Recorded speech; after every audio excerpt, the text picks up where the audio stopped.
En el mes de febrero del 2016, los médicos de la AS Hospital San Vicente de Arauca detectaron a Sofía, de 24 años de edad, un tumor neuroectodérmico primitivo. Como consecuencia de ello, Sofía fue remitida al Hospital San Ignacio de Bogotá, donde fue diagnosticada con un cáncer agresivo en etapa terminal. Adriana, madre de Sofía, ante la gravedad de la enfermedad, decide llevarla a Estados Unidos, donde no recibe ninguna esperanza de recuperación y le indican que la probabilidad de vida de su hija es de 6 meses. Entre marzo y julio del 2016, le efectuaron a Sofía 6 sesiones de quimioterapia en el Hospital San Ignacio de Bogotá, sin obtener resultados positivos.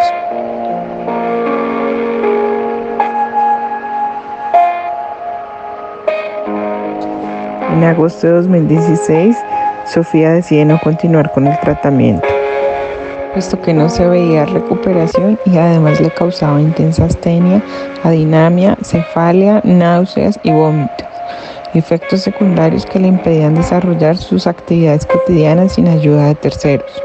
En varias ocasiones, Sofía fue remitida al Hospital S de Arauca para que le suministraran morfina.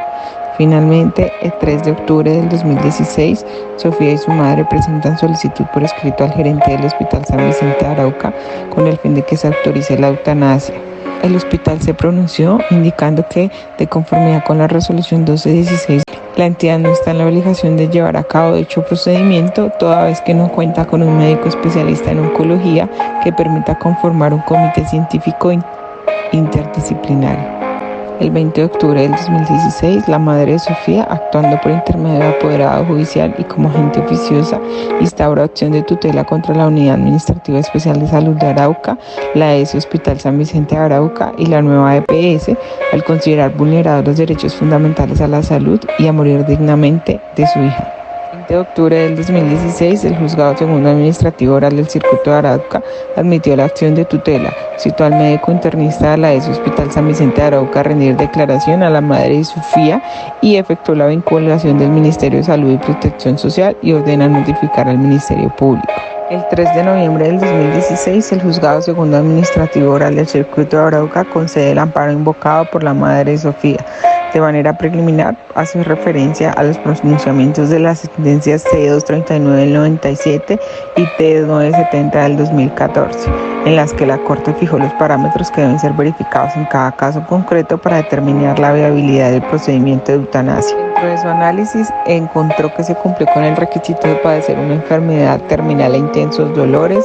Asimismo, advirtió que se acreditaba el requisito de haberse manifestado el consentimiento libre e informado e inequívoco para la práctica de la eutanasia. El juzgado concluyó que Sofía tenía derecho a que se le garantizara el derecho a morir dignamente y por lo tanto a que se le realizara el procedimiento de eutanasia.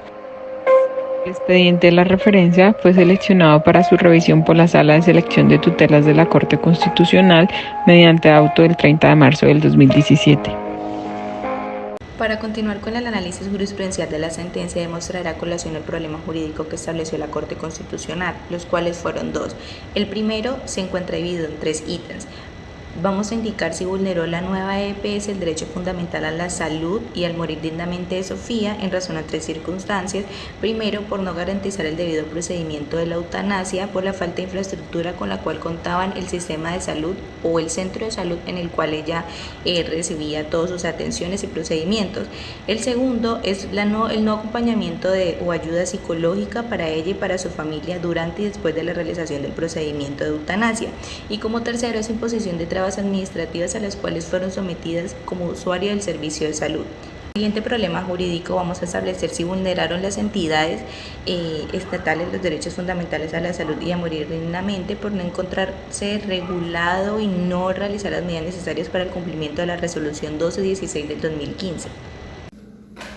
Como consideraciones previas vamos a desarrollar primero la agencia oficiosa en materia de la acción de tutela. Decimos que esta acción de tutela es un mecanismo constitucional consagrado en el artículo 86 de nuestra Constitución Política, la cual reza que cualquier persona puede acudir al juez constitucional en aras de buscar la protección de sus derechos fundamentales. Esto lo pasa por sí misma o por quien actúa a su nombre. Para promover la presentación de tutela tenemos 4 vías. La primera es la persona a la cual se le encuentra vulnerado o violentado sus derechos fundamentales. La segunda, el representante legal. Esto hablamos de cuando son niños, niñas, adolescentes o cuando son incapaces absolutos, entre otros. También como tercera vía tenemos cuando es un apoderado judicial y cuarta vía tenemos al agente oficioso. Se debe tener en cuenta que cuando se actúa con esa figura de agente oficioso, se debe manifestar en el escrito tutelar que esta persona actúa como agente oficioso primero y segundo, que la persona titular de los derechos fundamentales vulnerados o violentados no cuenta con las capacidades físicas o psicológicas mentales para poder promover la protección de esos derechos fundamentales. En relación al hecho superado y el daño consumado, se infiere o se acredita el cese en tres circunstancias. El primero, cuando se ha materializado el daño. El segundo, cuando existe una satisfacción al derecho fundamental afectado. Y el tercero, cuando se presenta una inocuidad en las pretensiones. Su ocurrencia genera la extinción del objeto jurídico, es decir, que la protección que ejerce el juez constitucional carecería de vacío, y eso se denomina como carencia actual del objeto por hecho superado o por daño consumado. Ahora debemos realizar una diferencia entre hecho superado y daño consumado, en lo cual señalamos que el hecho superado es cuando esa acción u omisión que dio inicio a la vulneración de los derechos fundamentales desapareció por la satisfacción de las pretensiones. Y el daño ocasionado indica que el daño que se pretendía evitar mediante una orden judicial se ocasionó, es decir, que se realizó el perjuicio que se pretendía evitar. Cuando ocurra el fenómeno de carencia actual del objeto por hecho superado o por daño consumado, el análisis que podrá hacer el juez constitucional será basado en 4 ítems. Primero, se harán las observaciones sobre los hechos del caso estudiado. Segundo, se llamará la atención mediante la situación que originó la tutela. Tercero, se hará un reproche sobre su ocurrencia y advertencia para la no repetición. Y cuarto, la posibilidad de adoptar las medidas de protección objetivas. Evolución del derecho fundamental a morir dignamente en Colombia. Sentencia C 239 de 1997. Demanda de inconstitucionalidad en contra del artículo 326 del Código Penal, homicidio por piedad. Considera se vulnera el derecho a la igualdad al ser discriminatorio para aquel que se encuentra gravemente enfermo. Sentencia T 970 del 2014. Para la eutanasia deben concurrir los siguientes elementos. Primero, el sujeto pasivo debe padecer una enfermedad terminal. Segundo, el sujeto activo que realiza la acción u omisión tendiente a acabar los dolores del paciente, que en todos los casos debe ser un médico. 3. Debe producirse por petición expresa, reiterada e informada de los pacientes. La clasificación según la forma de realizarse el procedimiento, primero, se encuentra activa o pasiva, es decir, por acción. El despliegue médico para producir la muerte suministra directamente la droga o realiza intervenciones para ocasionar la muerte. Es pasiva o negativa en omisión cuando se produce por la omisión del tratamiento, medicamentos, terapias o alimentos. Segunda, es directa o indirecta. Directa, se evidencia la intención del médico al buscar la terminación de la vida del paciente. Es indirecta cuando se origina la muerte sin la intención de causar la muerte. Son efectos colaterales. Tercera, cuando es voluntaria, involuntaria o no voluntaria. Hablamos de voluntaria cuando existe la manifestación del paciente, involuntaria cuando se realiza el procedimiento sin el consentimiento del paciente, aun cuando éste lo pueda otorgar, y no voluntaria, no se puede averiguar la voluntad de quien muere. La Honorable Corte determinó que existió una violación a los derechos fundamentales del accionante por parte de la EPS, así como de los médicos tratantes, que no generaron la práctica de la eutanasia por 2 razones. 1. La no existencia de una forma para verificar que sufría un intenso dolor ante tal indeterminación, al saber que si la voluntad del paciente era libre e informada. Y 2. El legislador no había expedido una ley estatutaria que definiera los procedimientos y criterios para esta clase de eventos. Los requisitos para la viabilidad del procedimiento de eutanasia son 2. Primero, el padecimiento de una enfermedad que produzca intensos dolores, y segundo, debe contar con un consentimiento libre, informado e inequívoco. Para garantizar los siguientes dispositivos, son dos. Primero, la creación de un comité científico interdisciplinario de acompañamiento y segundo, la creación de un procedimiento en el que se le blindara la decisión del enfermo. Existen criterios para la práctica del procedimiento de la eutanasia, los cuales son 4. Está la prevalencia de la autonomía del paciente, segundo, la celeridad, tercera, la oportunidad y cuarto, la imparcialidad. Habrá un tratamiento. No pienso vivir así. Por Dios, te suplico que me mates. Bien, continuando con las consideraciones de la Corte con respecto al caso, en un primer momento nos referimos a la agencia oficiosa, en este caso por parte de la señora Adriana con respecto a su hija Sofía, en representación para la acción de tutela por la protección del derecho a la salud y a la muerte digna. Deja en evidencia la Corte que, debido a los quebrantos de salud de la señorita Sofía, está bien representada la agencia oficiosa por parte de su madre, la señora Adriana, quien a su vez concede el poder para que sea representada en una acción de tutela.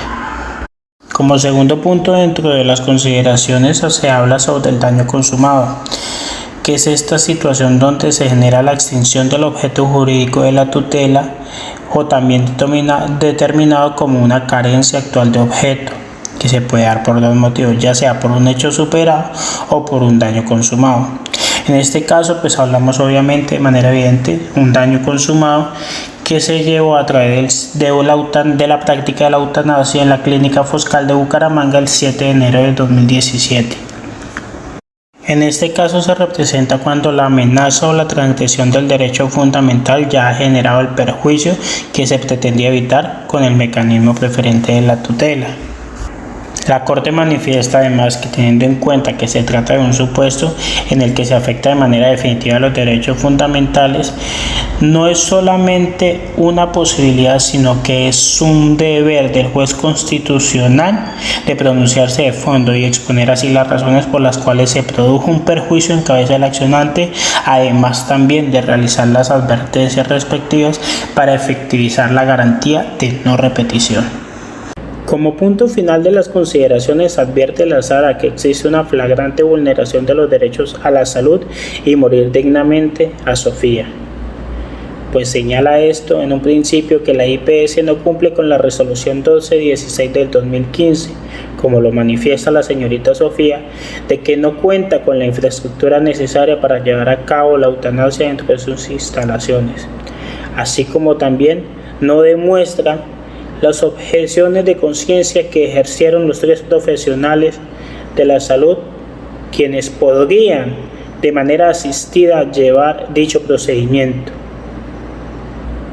Ahora, la IPS denominada Foscal de la ciudad de Bucaramanga, donde se llevó a cabo la eutanasia el día 7 de enero del 2017, no tuvo en cuenta, no fue lo suficientemente loable en el permitir el acompañamiento de su familia dentro de este procedimiento médico que es la eutanasia, en el cual tiene que haber un acompañamiento psicológico y que deja en evidencia que no fue así como se llevó a cabo, que de hecho hubo ciertas irregularidades y no se prestó la ayuda y el acompañamiento necesario a la señora Sofía, ni a su madre, ni a sus hermanos que la acompañaban para dicho momento.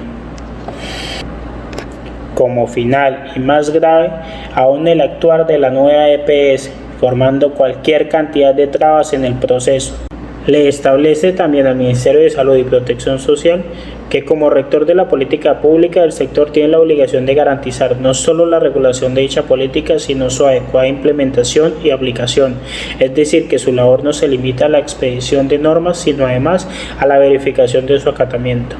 Y por su parte a la Supersalud, que a pesar de lo afirmado por esta entidad, no es claro cómo esa labor ha sido efectiva para garantizar el derecho a morir dignamente. En este caso, la inspección vigilancia y control de la superintendencia ha sido completamente nula, pues a pesar de su propia afirmación, según la cual debe verificar que las EPS cuenten con la red de prestadores y que la IPS tengan habilitados los servicios y el personal idóneo según lo reglamentado en esa resolución, no se informó de qué manera su labor estuvo dirigida a garantizar tales necesidades en el caso de Sofía. La sentencia T-423 del 2017 tuvo una aclaración de voto y un salvamento parcial de voto por parte de la magistrada Cristina Pardo. En su aclaración, la magistrada manifestó que acompañó la decisión mayoritaria de la Sala Sexta de Revisión en el sentido de aclarar la carencia actual de objeto por daño consumado y confirmar la decisión de instancia que concedió la protección de los derechos fundamentales a la salud y a morir dignamente de Sofía. Indicó la magistrada que una vez se ha establecido un precedente emitido por una sala plena de la Corte, no le es posible a una sala de revisión cambiar el precedente o la posición jurisprudencial.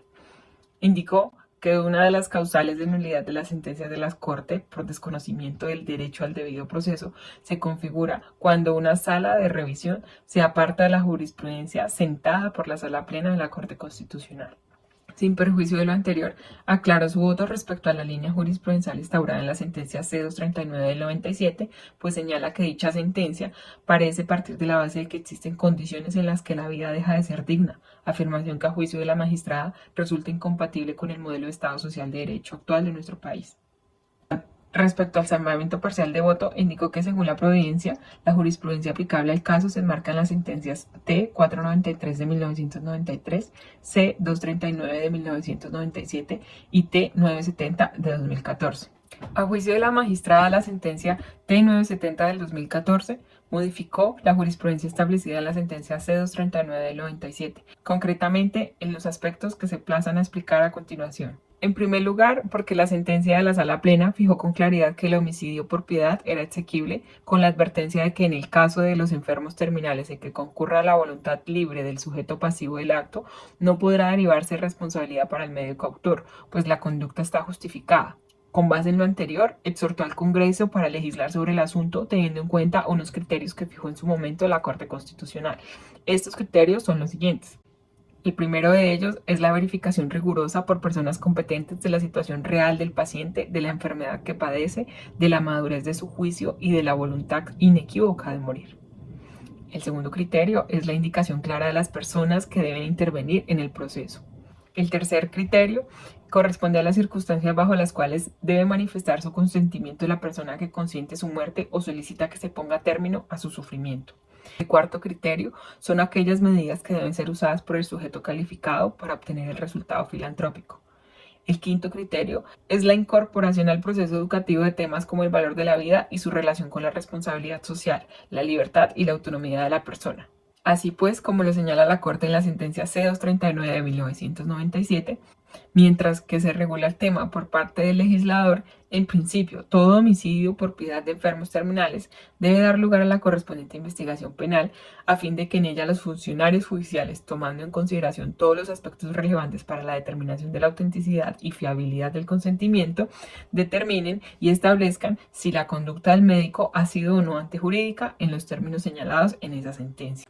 En contraste, la sentencia de tutela ordenó al Ministerio regular el derecho fundamental a morir dignamente. Entre las medidas adoptadas, también le indicó que debía regular la conformación de comités interdisciplinarios en todas las instituciones prestadoras de salud y la creación de protocolos médicos para realizar el procedimiento de la eutanasia. De forma paralela, la sentencia reiteró el exhorto al Congreso, pero fijó una serie de parámetros para la regulación de la eutanasia. Estas regulaciones, a modo de ver de la magistrada, interfieren en la libertad legislativa y respetan el principio de separación de poderes. Adicionalmente, señala la magistrada que a su juicio, la revisión de tutelas difícilmente puede incluir la competencia de dar órdenes relativas al ejercicio de la potestad reglamentaria en materia de regulación como de derechos fundamentales. Más aún cuando no media una ley estatutaria que reglamente dichos aspectos, razón por la cual considera la magistrada que en la sentencia T-970 del 2014 la Corte no era competente para emitir una orden de reglamentación al Gobierno Nacional sobre un tema como el derecho a la vida humana. En segundo lugar, la sentencia de constitucionalidad fue clara en afirmar que el procedimiento de la eutanasia podía aplicarse con el consentimiento libre, previo e informado del paciente y titular del derecho a la vida, quien puede decidir hasta cuándo es ella deseable. En esa providencia se establece la posibilidad de aplicar ese procedimiento solo con el consentimiento del paciente y no se contempla la posibilidad de hacerlo extensivo a los familiares, como sí ocurre en la sentencia T970 del 2014, estableciéndose por parte de la magistrada que esto modifica lo señalado por la Sala Plena y permite la aplicación del procedimiento eutanásico con el consentimiento sustituto de los familiares del paciente, cuando éste se encuentra en imposibilidad fáctica para manifestar su consentimiento. En tercer lugar, a juicio de la magistrada, la sentencia T970 del 2014 convirtió la eutanasia en una obligación absoluta para todas las entidades prestadoras de salud.